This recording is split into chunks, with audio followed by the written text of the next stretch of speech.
Soviet Consulate in New York, a tense international drama plays toward a searing climax. Behind these guarded doors, a Russian schoolteacher, Oksana Kosenkina, has remained for 6 long days, while the courts, the State Department, and the Soviet government debate her freedom. Suddenly, Mrs. Kosenkina leaps from a 3rd-story window. Alive but critically hurt and entangled in wires which broke her fall, she is carried inside the consulate by Soviet aides. Swarming over the courtyard wall from the next-door building, New York police move in.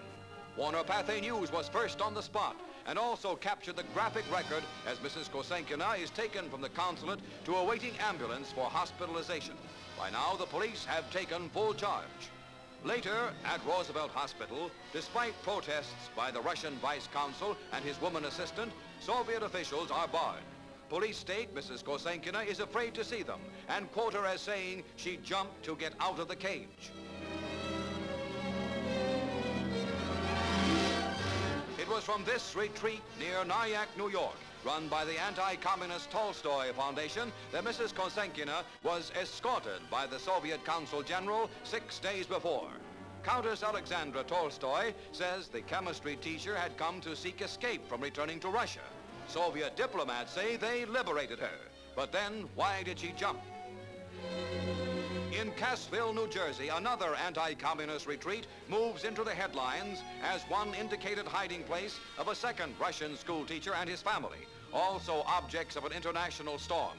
Then in Washington, Mikhail Samarin, with hat, appears with Congressman Karl Muntz to testify before the Un-American Activities Committee.